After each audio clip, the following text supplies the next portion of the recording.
here at the Wharton Business School, the first business school in the United States, university founded by Benjamin Franklin. As a mystic and as a guru, what do you think about business? Capitalism, business, entrepreneurialism. The success of a nation, unfortunately, a lot of people understand as success of its military or its politics. But essentially, the success of a business is rooted… success of a nation is rooted in its business. How successful the businesses are, that's how successful a nation is. This is something that's been lost in various philosophies that have taken over the world. But forever, this has been the truth, that whichever nation had successful businesses, those nations always succeeded. So, and there is no substitute for success. So in today's world, where do you see society, the world pressures, pushing businesses, both in ways that are incredibly powerful and constructive, but also in ways that are perhaps destructive? I keep hearing this, that in today's world there is so much pressure. I feel today's world is a lot more easier than ever before. At least nobody's threatening your life every moment as it used to be in the past. It is just that in today's world, probably for a variety of reasons, human beings are physically at their weakest. Never before human generations have been as physically weak as we are today, because technology does everything for us and we are not using our bodies as we would have used it 100, 200 years ago, which in turn is telling upon the fragility of our minds too. And nothing is being done about the inner strength of a human being. Constantly our entire education process is focused on how to fix the outside world. Nothing much at all being done about how to prepare this one for the world. We are trying to prepare the world for this one. No, we need to prepare this one for the world. Education systems have not focused on this at all. And I know many folks might have thought of you, if they hadn't seen that video, as a philosophizing guru, but I know you as an action-oriented leader. Tell me about your leadership style and the approach that you've taken and some of the things that your organizations have been able to accomplish that one would have never thought were possible without leadership. When you ask about leadership style, it reminds me, a few years ago, I was doing a program, a 2-day event for top 25 executives of Microsoft India. And I had a few volunteers around me, as usual, even now, everything is being done by the volunteers. And our volunteers are always on full buzz. So they noticed how the volunteers are going about doing things without anybody managing them. So after some time, they asked me, "Sadhguru, where do you get such people? You know, they're always looking for attrition." I said, "You don't get such people, you got to make them." They asked, "How do you make them?" I said, "You got to make them fall in love with you." "How do you do that?" I said, "First you got to fall in love with them." They said, "Oh, they don't pay us for that." So that's the fundamental impediment for most people. What are they paid for, what are they not paid for? You're not paid to live anyway. Nobody paid you to live this many years, so if somebody doesn't pay you, why don't you fall dead, huh? So, essentially it's this, if people have to stand up and do something for you, you have to make them fall in love with you. If they have to fall in love with you, you have to be in a certain way, which is not something that you do only when people are looking at you. It's something that you become in every way. If you become like that, then you will see everything around you cooperates, not just the people. The entire world cooperates. The five elements around you will cooperate. Everything will happen that way. In terms of impediments or in terms of… At every step, people always think, this is not possible, that is not possible. People fear that this may happen, that may not happen. When we launch major projects, when I said, for example, they were showing the Green Hands project, when I just noticed in Tamil Nadu, which is the southernmost state in India, and a lot of rivers were going dry and the forests were being cleared, a United Nations organization, one of the branches of that, came and made a prediction by 2025, 60% of Tamil Nadu will become a desert. I don't like predictions, because predictions are based on the cold facts of today, but they never take into account what's beating in a human heart. But things happen because of what's beating in human hearts right now, not because of the cold facts of yesterday.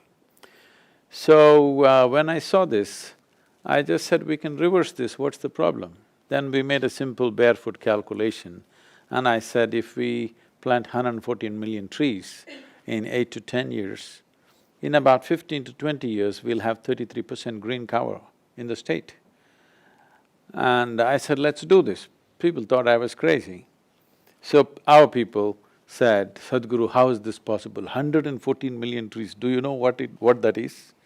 Where are we going to plant it? How are we going to plant it? Who is going to plant it? I said, see, what's your population? The population of the state at that time was 62 million. I said, if all of us plant one tree today, take care of it for 2 years and plant one more, you got the number.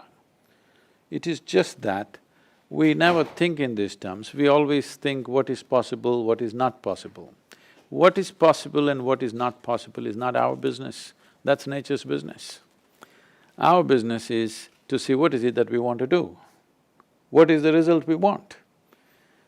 Possible, not possible, times and nature will decide, not for you and me to decide. For young leaders that you've seen, where have been the susceptibilities, the vulnerabilities that over time they can work their way through, maybe giving them a little bit of guidance now, we can help? I think the biggest problem with the so-called leaders of the day is we're not really producing leaders, we're just producing managers and supervisors. They come out as leaders and they suffer every moment of their life, this is what I'm saying. Because leadership doesn't come because of your ambition. Leadership happens… See, let's understand this. Ambition means you're tweaking up your desire, which is waste of time, because your desires are based on what's happening around you or what has happened till now. An exaggerated version of what's around you is your desire. You can't desire something that you have not seen. You only desire something that you have seen, mildly exaggerated or overly exaggerated, it depends who you are. But leadership is about being able to take a group of people or a nation or the entire world in a direction and to a destination that they have not imagined possible. If it's something that they could imagine, they don't need you. They need a leader because he should be capable of taking them to a place where they themselves cannot imagine possible. For this, a leader needs a profound sense of insight. When I say insight, that you're able to see something that other people cannot see. It's like, when you say a leader, in some way you're sitting on a perch. If you sit on a perch and don't see any better than others, you will become an object of ridicule.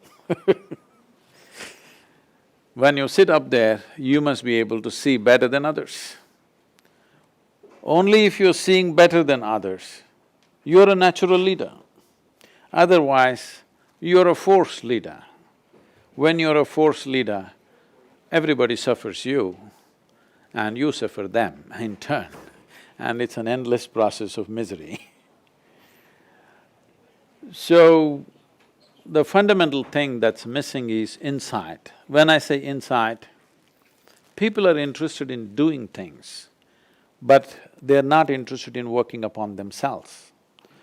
If you believe that what you're doing is important, the most important thing in your life is to work upon yourself, to enhance your perception skills, to be able to see what others cannot see. You have an insight into what you wish to do. It is not even a question of what do I wish to do, it is a question of what is most needed right now. Because if you do what's needed, only then it's leadership. If I do something that's fanciful to me, then there'll be nobody behind because this is all about me. I think this is what is missing. There is no vision of what is needed. Everybody has petty ambitions. I say petty because after all, what they want a piece of the planet. Some people want a big chunk, some people want a small chunk. Their size of what they can bite keeps increasing, but still it's a petty ambition because it's just an exaggeration of what you have already seen. All desires come from what you already know, a small exaggeration of that. So, the young leaders, the most important thing is that you don't tweak your desire in the name of ambition, you tweak your competence. If you keep on tweaking your competence, depending upon the times in which we live, opportunities that come up in front of us, naturally you will fall into the rhythm of what is there. If you have an enormous competence, then I don't think the world can put you down. And for so many, this hump that you're trying to get over when you're young, to survive and ultimately thrive, and it feels often like some get over the hump and make it, however make it is defined, and some fall below the hump. Where is the hump? I never saw the hump. In a world that everyone is pushing so hard, how do you strike that balance of trying to employ these practices and perspectives and still push over the hump? You're not giving up on the hump. Well, maybe that's the point, is there should be no hump. As I said, the reason why people feel there is a hump ahead of them or some kind of an obstacle ahead of them is they're tweaking their desires, they're not tweaking their competence. If you tweak your competence, there'll be no hump. You tweaked up your desire and it looks like a hump that you have to cross. What is the point tweaking your desire? A desire only orients you in a direction, it never gets you there. It cannot get you there. It's only your competence which gets you there. But a desire can orient you in a particular direction. If you tweak that up, it will rise like a mountain in front of you that you can't cross over. It's completely an unnecessary psychological circus that people are doing. Maybe put that in perspective. In India and South India, the children you work with, the people you work with, what their lives are about and how they gain contentment. Maybe put that in perspective for all of us here who are lucky enough to have different situations. About South India, I didn't get that, I'm sorry. When you're working with the people of South India, the children, the families who have very little, but they can still achieve the contentment and satisfaction. Oh. See,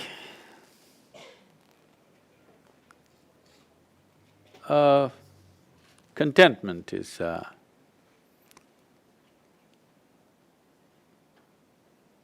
the aspiration of a joyless human being. When you make yourself incapable of joy, then you seek contentment and satisfaction and these kind of things. When you're joyful, these things mean nothing to you, isn't it so? On a day when you're joyful, are you seeking contentment on that day? Only when you're miserable, you're looking for contentment because contentment is containment. Contentment means, okay, I've made it. From what basis are you coming to this? Maybe you're one step ahead of somebody else. I'm saying, why are we even bothered about being one step ahead of somebody else or one step behind? Because if you look at life this way, how to be ahead of somebody, if you have limb by your side, one step ahead of them, you think you're doing great. Life is not about being ahead of somebody. Life is about finding full expression to who we are. Everything that I am should find expression. I am little better than somebody, what does it mean? It means nothing. So, most people who seek contentment are always hoping that everybody will be one step behind them. Or in other words, you start enjoying what others don't have, or you start enjoying a lesser man's failings, which is… I call it sickness, I don't call it contentment. But unfortunately, a whole lot of people are seeking that. People are beginning to enjoy what others do not have, not what they have. They enjoy what somebody doesn't have, which is a very sick world, which has caused enormous damage to this world, both as a humanity and ecologically it's a serious cost. Everybody trying to be one step ahead of somebody else. I think India is still rapidly moving out of that place and becoming more west than west, okay? Rapidly moving out, but still a large percentage of the population is… I think it is a remnant of the cultural past that naturally methods were… there were so many methods as a woven into our lifestyle which made people naturally peaceful and joyful by their own nature.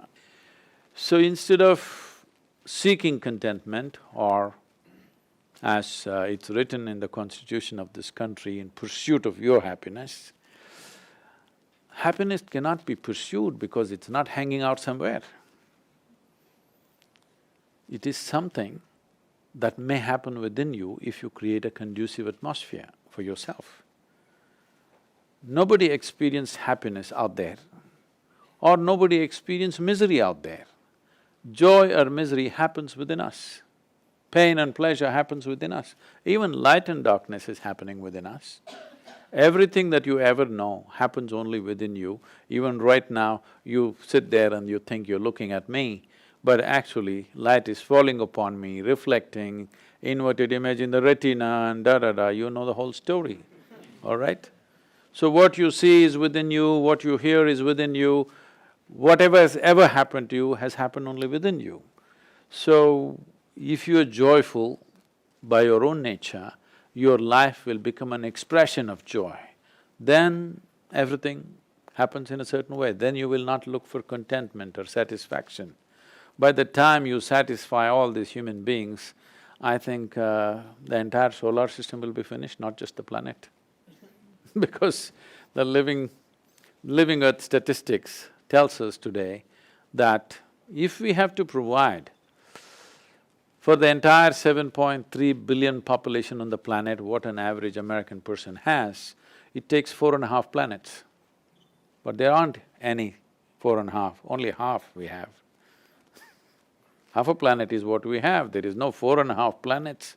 So this entire thing about more, the entire modern business has become about more and more, but there is no more. So I think the future leaders should look at how to maximize what is there, not about more, because there is no more. There was a time when people thought there is more somewhere. You could go to another continent and get what you want, you could go to another place and get what you want. Now we've been everywhere and we know there is no more. Leadership, true leadership of the future is about maximizing what is there. There is no more. And one of the things that has entered all of our society is the ability for these 7 billion people to communicate, to interact, to see other parts of the world through that little thing called the iPhone. Tell me what's We use Samsung, huh? Samsung.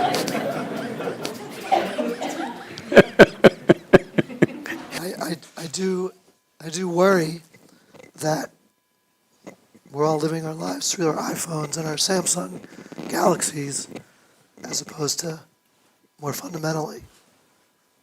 What's some of your observations on what technology both has brought us and what we need to guard against? So technology is a wonderful thing, but it's a mindless thing. It depends in whose hands it is right now. Either we can use technology to make our lives or to destroy our lives. So, we should know this, we made the technology and we should also learn how to use it. The reason why technology is running away with people, people are not running away with technology. Technology is running away with people because, as I said earlier, our education systems have nothing in it, right from kindergarten to whatever level you study. There is nothing about the making of this being. It's all about fixing the world. So, because of that, our children are getting totally outwardly focused. There is no sense of anything about this.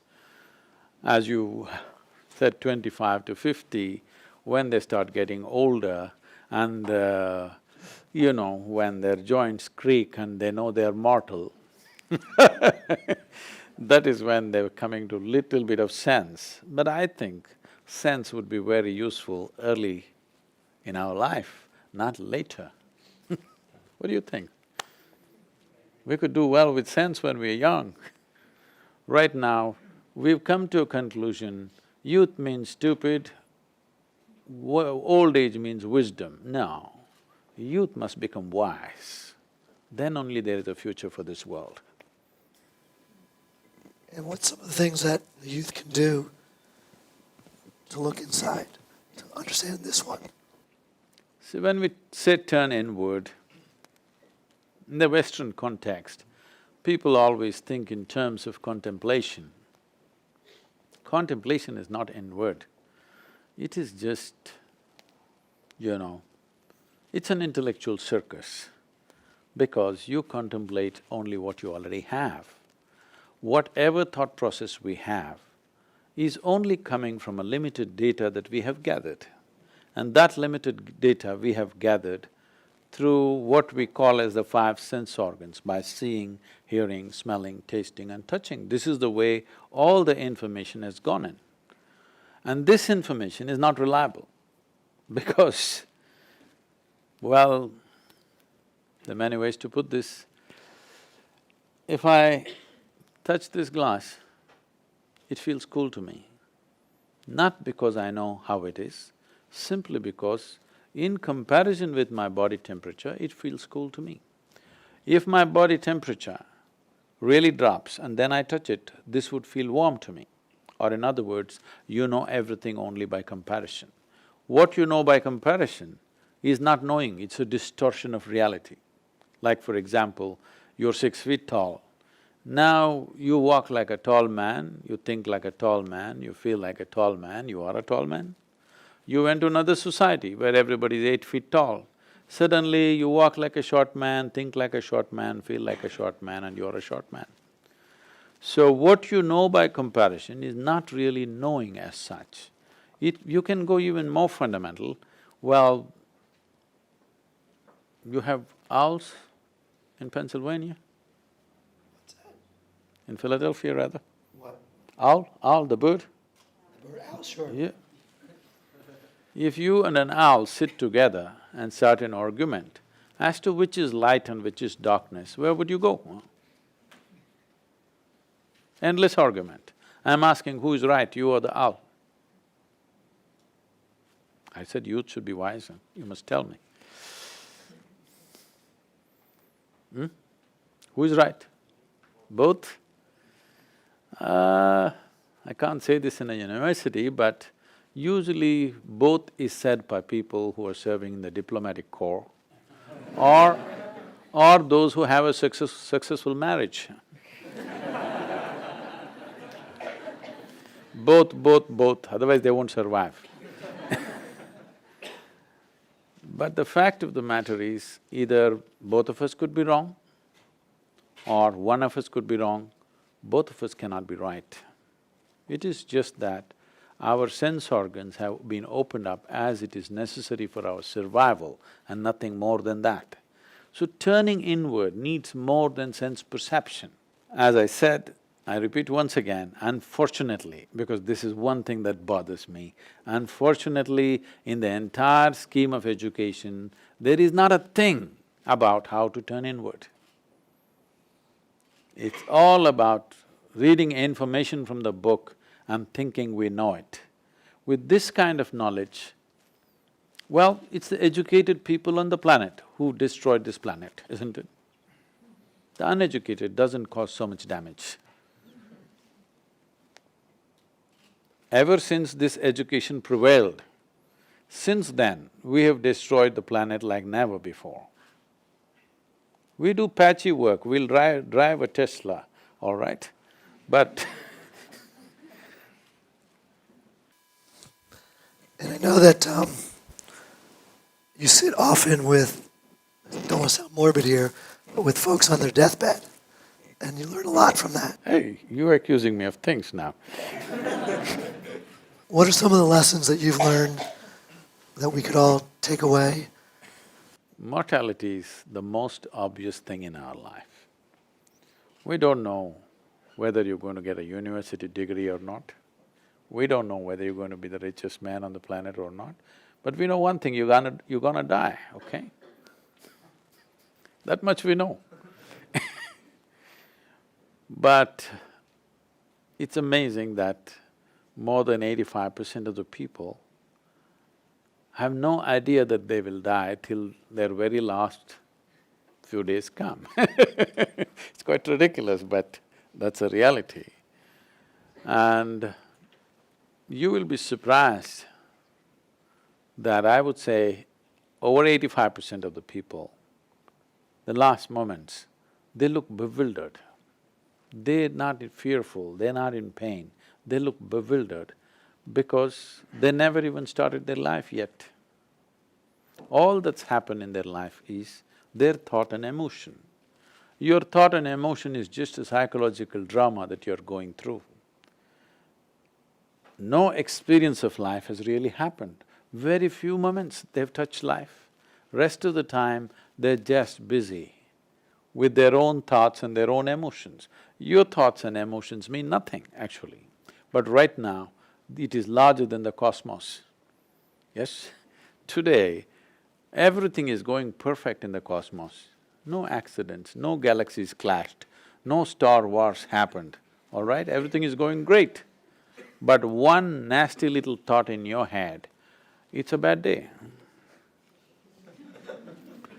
So somewhere, your psychological drama has become bigger than the cosmic happening. Once you lose perspective on this scale, then living well is an accident. So more on joy, because when I see you on your motorcycle, on a speedboat, swinging a golf club, I see joy. So tell me more on joy. Let's end on joy, and then I'm going to give you the stage, and we can open it up to questions. There are many ways to look at this. One simple way to look at this is, all human experience has a chemical basis to it.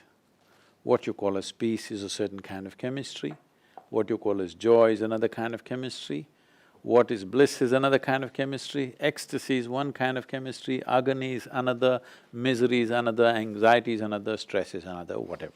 Every human experience has a chemical basis. Or in other words, what you call as myself on one level, experientially, is a chemical soup. The question is only, is it a great soup or a lousy soup? Suppose I give soup making ingredients to every one of you, do you believe that all of you will make the same kind of soup? Each one will turn out your own kind of soup, though the ingredients are same. That's all that's happened. All of us have fundamentally same ingredients. See how different each one has become. Because the soup-making skill, it's a delicate skill. If you create a chemistry of blissfulness, you will be blissful. Because right now people are thinking situations are either happy or unhappy. Situations are not happy or unhappy. Situations are neither problematic nor beautiful, they're just there. It's for us what we make out of it. If you may label it as a problem, it becomes a problem. If you simply look at it, it's always a possibility. This is not about being optimistic, this is just realistic. There is no situation on the planet which is marked a problem, isn't it? It's only in your mind you mark it as a problem. Whatever you don't know how to handle, it'll become a problem. What is a problem for you may be a breeze for somebody else. So, this process of constantly labeling as okay, not okay, I like this, I don't like this is where the problem is. There is no equanimity in the mind. It is sloshing crazy. Every situation is sloshing the mind in so many different ways. The fundamental problem, you can say, is evolutionary in nature. You know Charles Darwin, you guys studied some science, right? You're not all business. Charles Darwin said, you were all monkeys, he said, not me. You were all monkeys and then you became human. He also went about saying what was supposedly a deer, supposed to have become a giraffe over a few million years, what was a pig became an elephant, things like this, took millions of years. But for the monkey to become human, it happened rather quickly. So quickly that anthropologists think there is a missing link somewhere. So this rapid transition from a monkey to man has caused some problems. According to science today, they are saying the DNA difference between a chimpanzee and a human being is only 1.23%. 1.23% is not much of a difference, isn't it? Physiologically, that's how close you are to a chimpanzee. But in terms of intellect, in terms of awareness, a human being is worlds apart from a chimpanzee. Or in other words, you have an intelligence for which you don't have a stable enough platform. Now, when was the last time somebody poked you with a dagger? They never did it. They ignored you. I'm saying, how much suffering in a human being is coming from outside? Minuscule. Rest is all on self-help, isn't it? That is your own intelligence turning against you. You can call it stress, you can call it anxiety, you can call it fear, you can call it misery, you can call it whatever exotic names you want. Essentially, it's your intelligence turning against you. That's all that's happened. Because you have an intelligence for which you don't have a stable enough platform. So the entire yogic system, the fundamental nature of yoga is to create a stable platform. I know if I use the word yoga in America, it means twisting yourself like a pretzel. That's not what yoga is about, unfortunately. Only the physical aspect, which is out of 200 and odd sutras that Patanjali gave, only one sutra is about physical aspect of yoga. Unfortunately, in America, that one is being blown out of proportion. We have about 20 minutes. I'm going to leave you with the future to chat, to answer questions, and use up the rest of the 20 minutes. Use it. The stage is yours.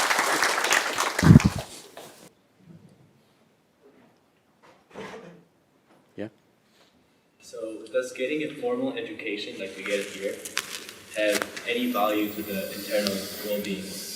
I think the formal education is oriented towards a particular subject, maybe here business as it is.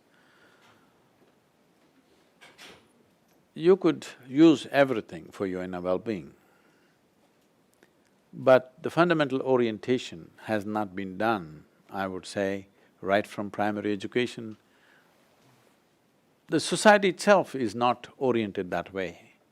Entire society here and now slowly in the rest of the world is becoming such.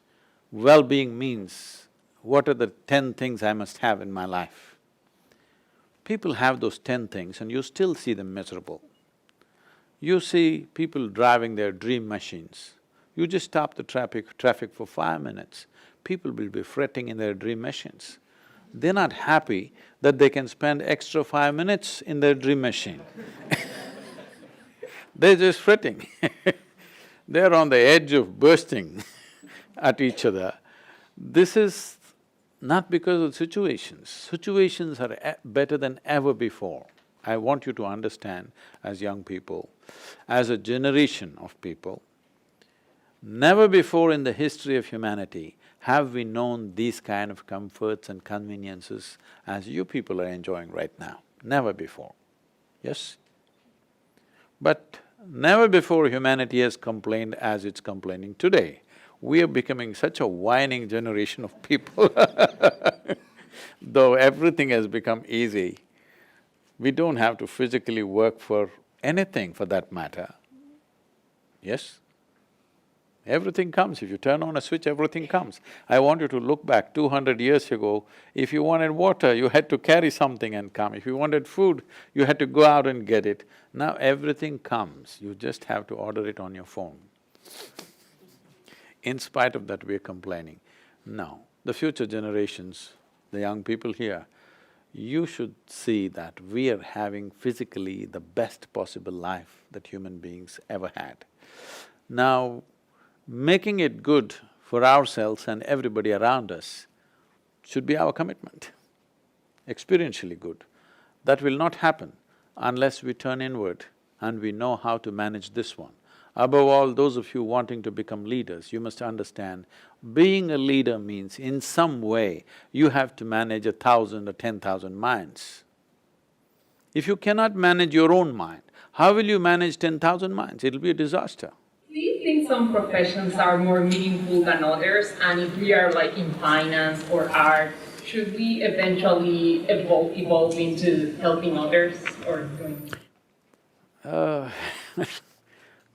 Can I tell you something that happened a couple of years ago? A young boy, a 12-year-old boy who was studying in one of our school, wrote a letter to me. He's just 12 years of age. He wrote a 2-page letter to me. I was amazed at the clarity with which he wrote. I had never seen a 12-year-old boy writing that kind of a letter. It was too mature and clear and beautifully articulated. So I thought, who is this fellow? I want to see him. So in India, it's very rare for people to get an appointment with me because my schedule is 20 hours a day, it's fixed up 7 days of the week. So I gave an appointment to this boy. So he came and said, I don't want to end up like my parents, just doing this and that, working for a living. I said, hold it. It's fine, you want to do something different is fine. But the moment you look down upon something, you will not do anything significant in your life. So I told him a simple thing. We have a center where nearly 4,000 people are living and every day we have at least 5 to 10,000 people coming as guests and going. So I told him, see, tomorrow morning, if I close the meditation hall, everybody comes, morning sadhana starts at 5:30 in the morning there. I said, when they come for the meditation hall, if I lock it and keep it without any explanation, and if people just say, Sadhguru has locked it, everybody will think, oh, there must be a higher purpose, let's wait, all right? They will wait. 1 day, 2 days, 10 days, they will wait thinking something bigger is coming. But if I lock the dining hall, 10 o'clock is our meal in the morning. Suppose I close the dining hall and the word is spread, Sadhguru locked the door of the dining hall. People will think maybe today evening a feast is coming and they will wait at least till evening. But if I lock up the toilets in the morning, people will freak within 5 minutes. So I asked him, which is more important, meditation, food or shit? So don't ever look up at something or look down on something. This is a simple thing you have to learn. There is nothing to look up to, there is nothing to look down upon. If this one thing you learn, never look up at anybody, never look down on anybody. If you simply learn to see everything for what it is, in every sphere of life we can do something significant. So, what do you think? Like, how do you react to certain situations? What's the first thought that goes through your mind when, like, something you really wanted to happen didn't? Or what do you think when you meet a new person? I think when I was introduced, Jonathan was saying I was raised. I always felt only cattle are raised. Human beings should not be raised by anybody. The thing about being human is, it's a very common word that people are using. I was raised, people say I was raised Catholic, I was raised Muslim, I was raised this or that. Nobody should raise you. That's what human means. A human means you can consciously shape yourself. If you're consciously shaping yourself, where is the question of reacting to anything? You can respond as according to your intelligence and your inclinations of the day. But the moment you react, you're enslaved to the situations in which you live. So when something doesn't go your way, see, you must understand, I'm in charge of a foundation which is nearly 4,000 full-time volunteers and over 3 million part-time volunteers doing variety of work. Volunteers means none of them are qualified for the job.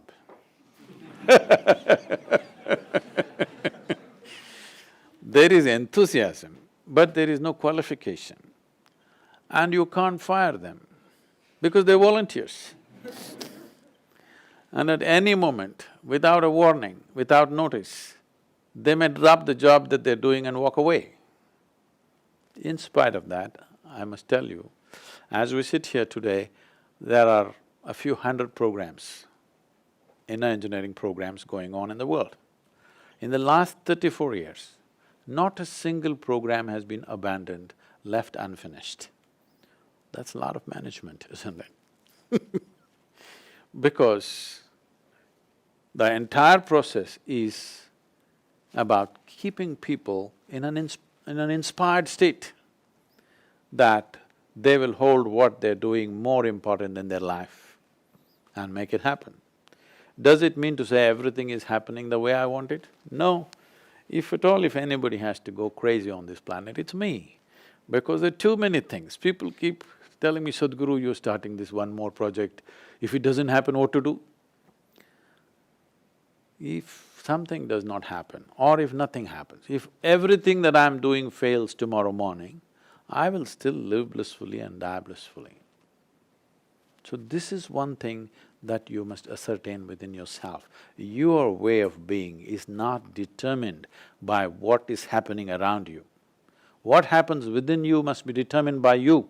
What happens around you, there are too many forces involved, isn't it? When we want to do something in the world, there are too many forces which have to cooperate. Not all of them may cooperate, never all of them will cooperate 100%.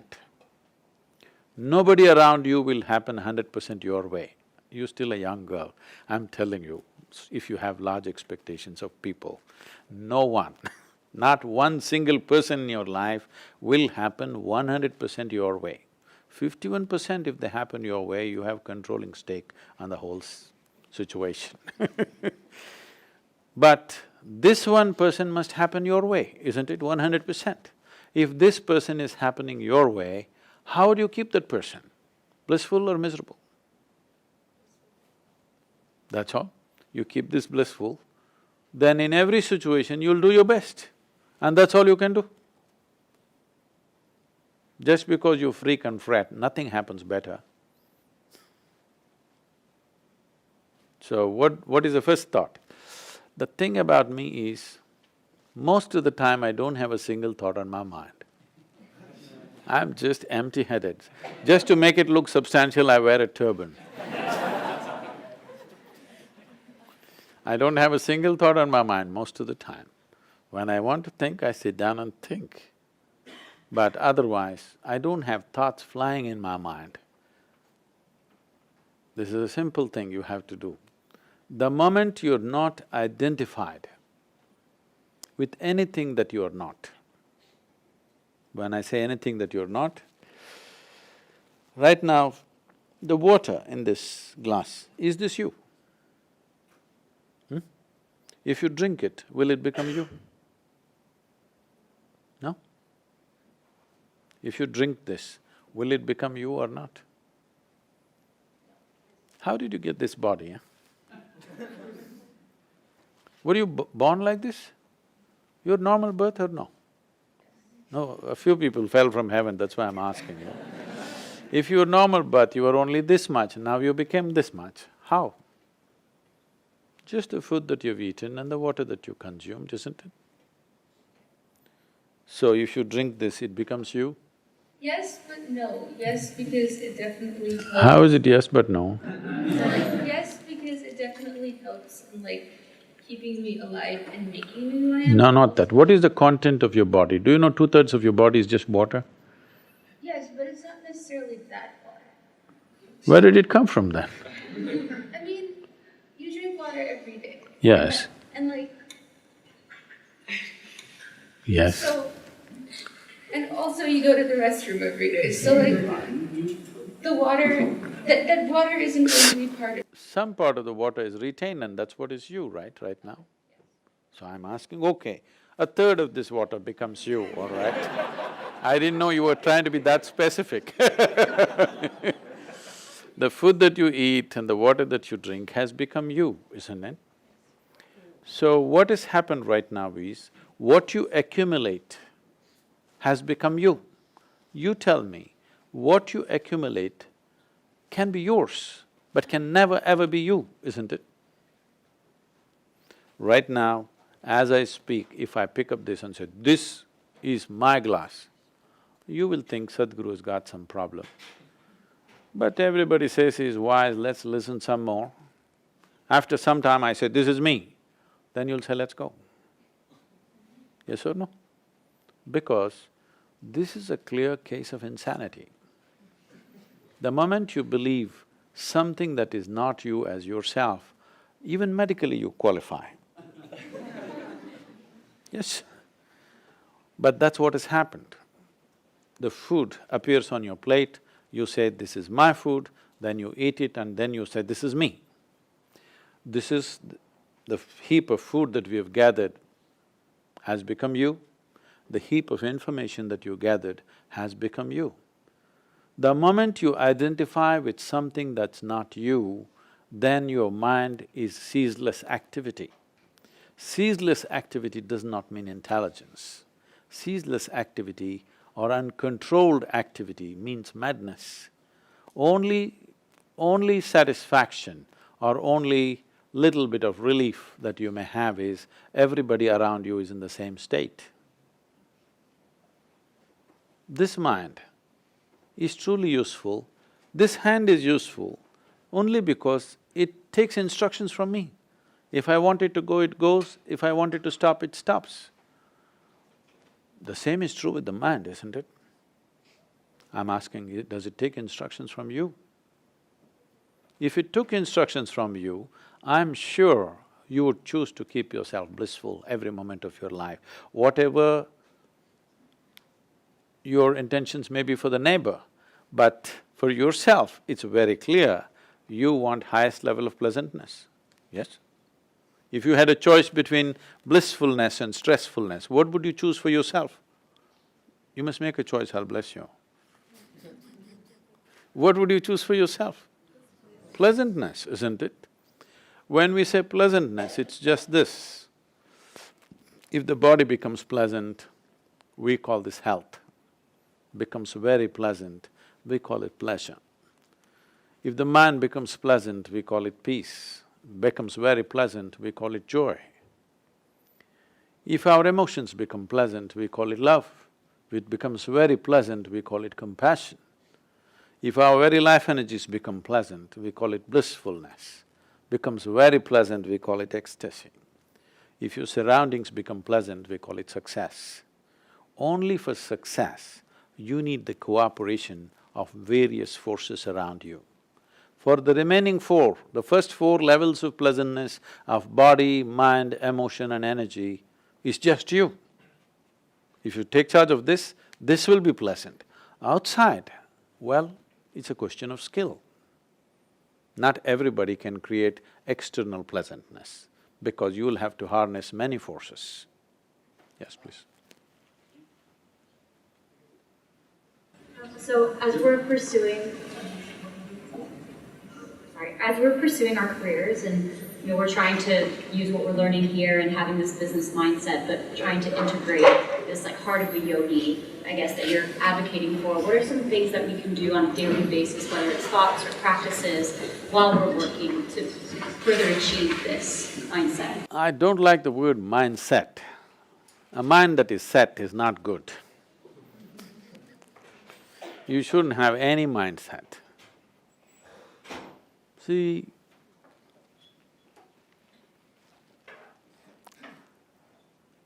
success is everybody's aspiration.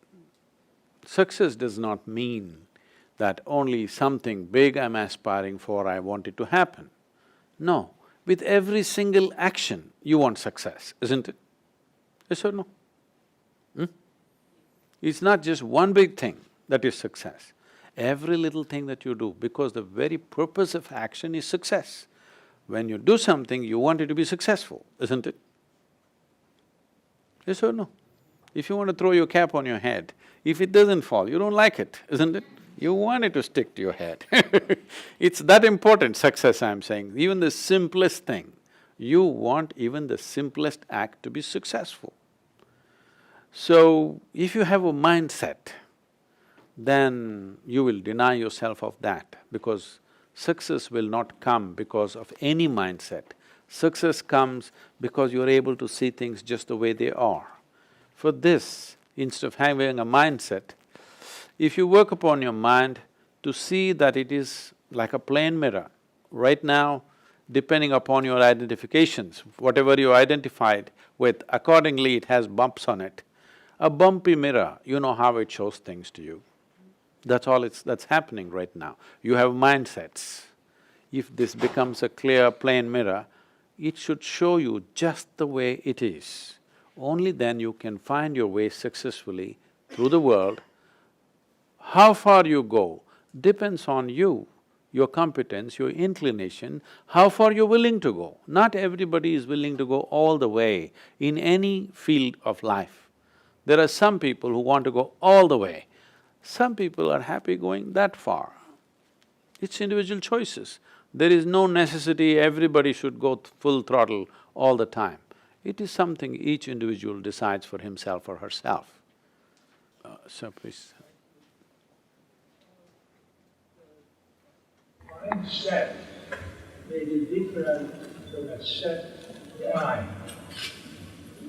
And what we can have something more of, you mentioned there is no more.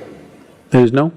You mentioned there is no more in the material sphere, in the sphere of quantity. You mentioned we have only one planet, we don't have 4 planets. There are no more planets. That is in the quantitative world. In the quantitative world, in the qualitative world, the courage, venturesomeness, persistence, optimism, discipline, generosity, prayer, patience, knowledge, and energy.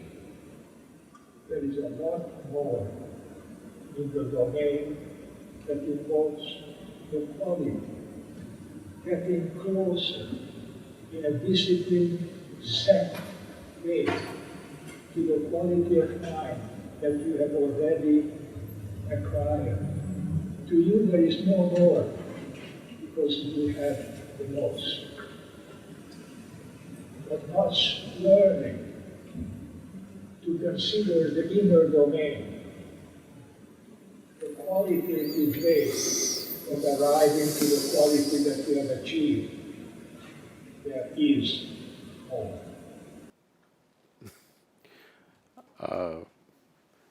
I said no more for the material stuff that everybody is aspiring for, because we are a lot of people on this planet.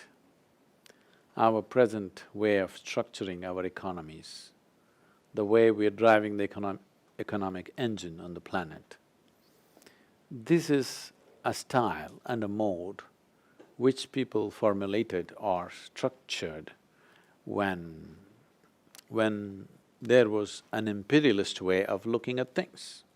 At that time, the world was planned that way. 10% of the planet wanted to live well, 10% of the humanity wanted to live well, and they always believed the remaining 90% will be enslaved and that's how it will be.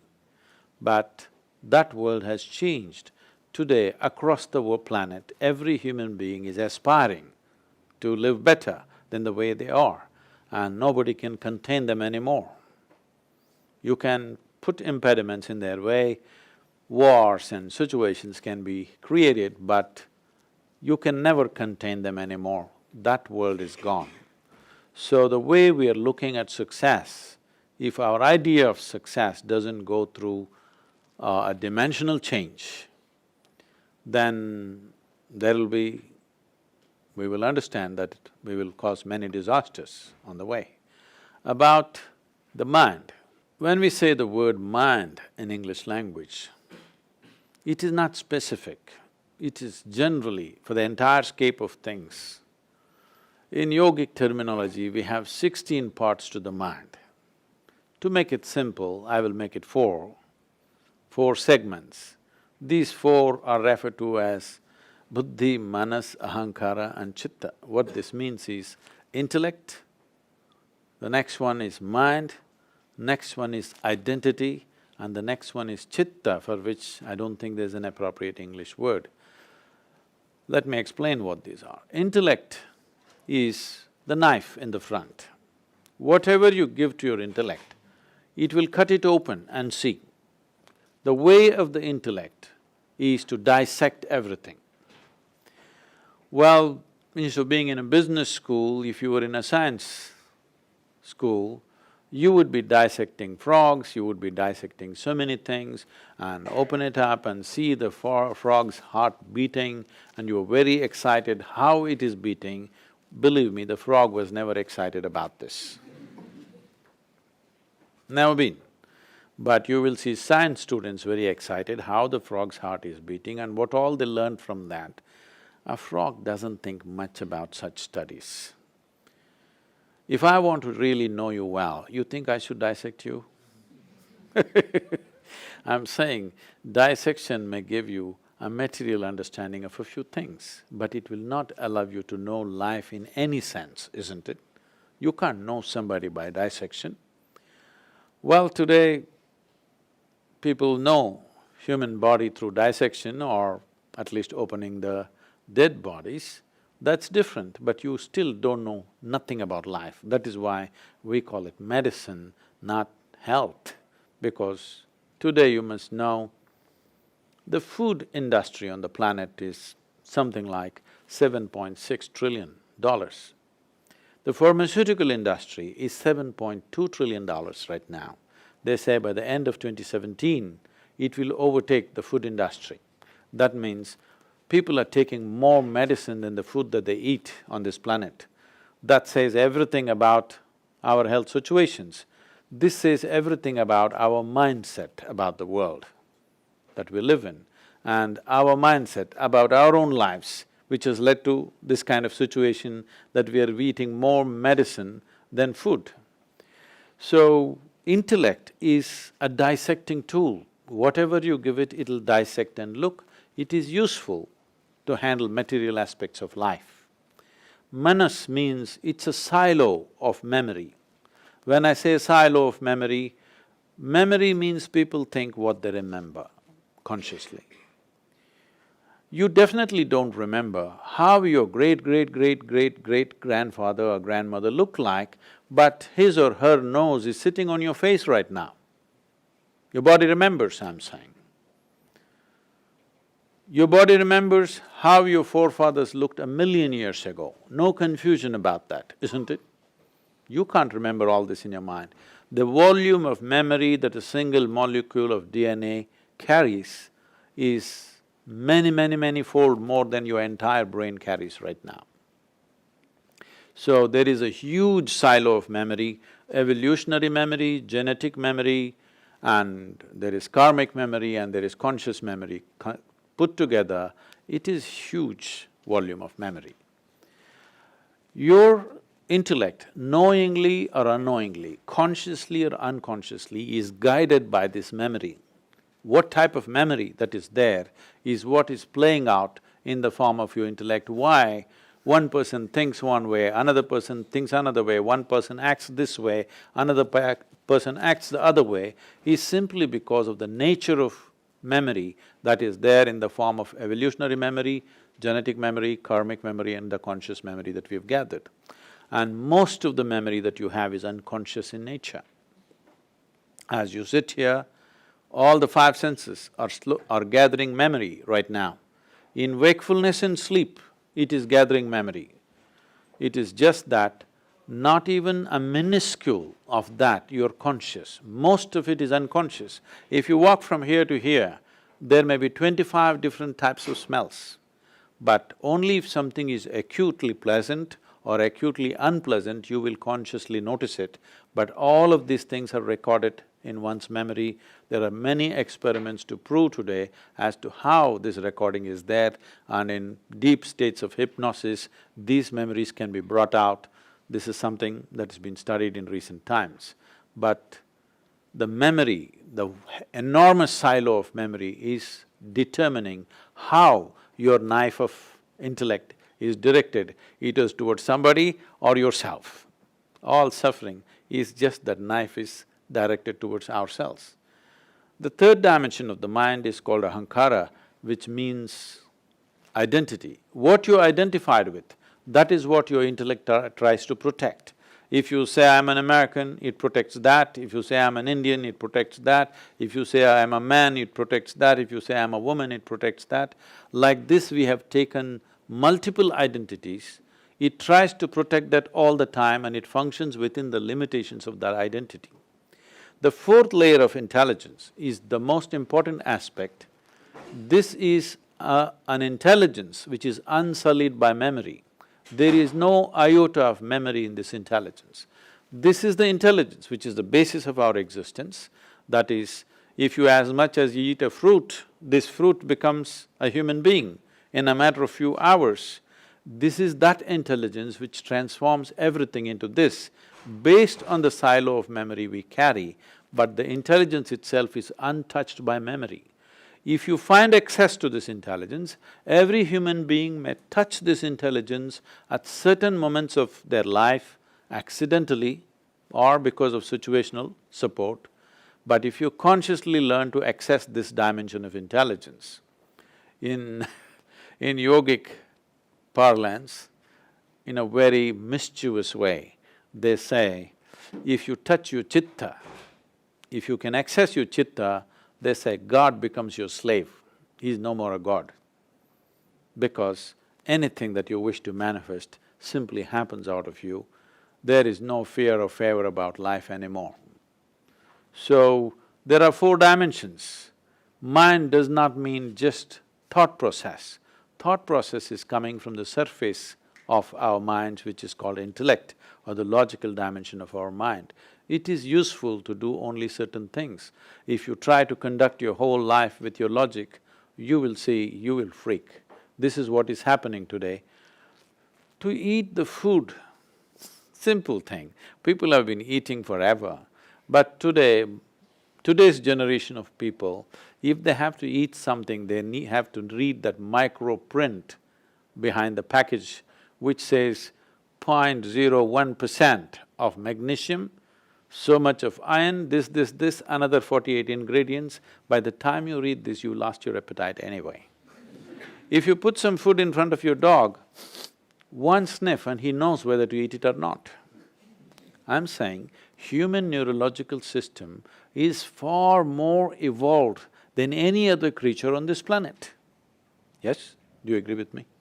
But right now, simply because there is an endless amount of thought going on in people's minds, their ability to know things just like that is largely gone. Today, human beings are struggling with fundamental things. What your grandmothers naturally knew, today there is $1 billion research about that. One last question and then that's… So you mentioned, don't tweak your desire, instead tweak your confidence. Can you elaborate a bit on that? And what is your definition of confidence? So tweaking the desire, unfortunately, gets labeled as ambition, and that seems to rule a whole lot of people at a very early age. Desire is like this. For example, you, let's say, live in America, your neighbor has a big car. What will be your desire? To have 2 cars like that or something bigger than that, something like this. Suppose you're living in a remote place somewhere else in the world where they don't know any such cars. Your neighbor had a buffalo, what would be your desire? 2 buffaloes. I'm saying the content of your desire is a consequence of the societies in which you live. It's never about yourself, that's why it never fulfills you. It never makes your life complete, but it keeps you going and going all the time because it is in reaction to the society in which you exist that you're desiring. Because you're in a certain society, you're desiring in a certain way. If you were in a different society, you would be desiring in a different way. Competence comes in 2 different scales. One is competence of action in the area or the field that we have chosen. That is what you're doing right now, being in a business school. Because you want to get into business, you're studying business, that's fine.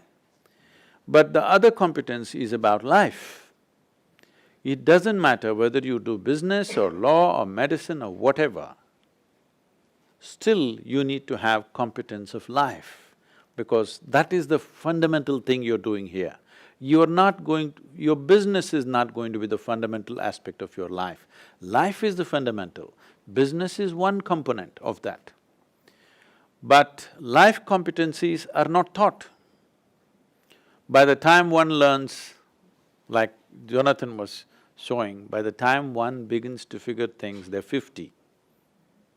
Nothing wrong being 50, but 25 years went waste figuring fundamental things. After human beings having existed for millions of years on this planet, by now we should have known how to live, isn't it? I'm talking about the huge amount of experience that human societies must have had, we should have known how to live. But do you see, we seem to be struggling more than ever as a generation of people. This is simply because there is no life competency. When I say life competency, essentially it's about 2 fundamental things. Your body and your mind should take instructions from you, only then you are competent to live in this world. Yes? No? Even if you want to walk through the street, your body and your mind should take instructions from you. Sorry, what about you? What about me? So you're saying that we shouldn't take advice anybody else from ourselves. Should we take this advice? You should not. I don't think I ever said anything about advice anyway. Should we change? And does it feel like I'm giving you some advice? I'm not. Alongside that, should we change the way, because your talk was expressing ourselves and being ourselves. Is there a need to change ourselves? Like a child, the need… See, when you say myself or ourselves, you are referring to a certain persona that you have picked up. Your persona is just a complex amalgamation of all the impressions that you have taken in the process of these many years, isn't it? So your persona is not myself, persona is something that you created, maybe unconsciously. But there are parts of your persona which are conscious, isn't it? Yes or no? There are parts of your personality which are conscious, but largely unconscious. When you say myself or ourself, you're talking about your personality. I'm saying your personality should not be a rigid, concrete block. It must be a flexible amoeba that fits into any situation that you get into. Because for different situations, you need a different kind of persona. Otherwise you start saying, I'm this kind of person. No, your personality is something that you make. You can make it any way you want. But right now, what you make rules you. That's not right. What you make should be managed by you. What you make should not rule you, isn't it? So when you say myself, if you're limiting yourself to your persona, it should be flexible. If you're talking about the nature of your mind, it should be absolutely flexible. Now, there may be… See, everything that we're talking about is accumulated stuff. Body is accumulated. The content of the mind is accumulated, content of the body is accumulated. If you have to accumulate so much, there must be something more fundamental. If you don't touch that dimension ever, then this will just go on, battle between me and you all the time, between this and that. This is where the fundamental idea of competition comes from, because you made yourself to be something other than who you are. If you become a piece of life, are you alive? I'm asking you. You're thinking about it. Are you alive? Yes.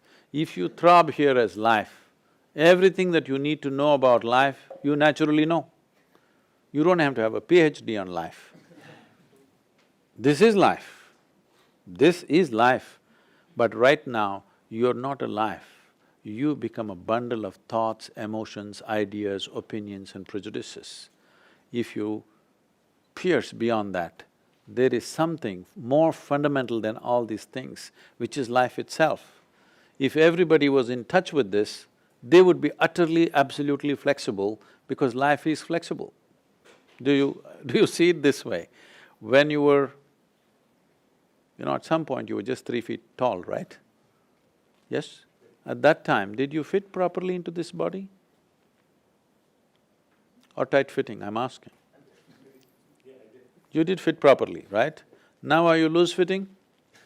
No, I'm saying that which is life fits perfectly well into any situation.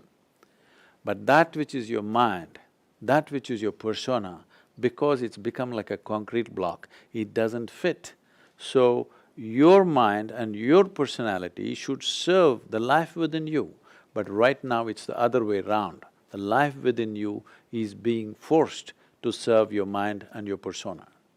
What you created should serve you, isn't it?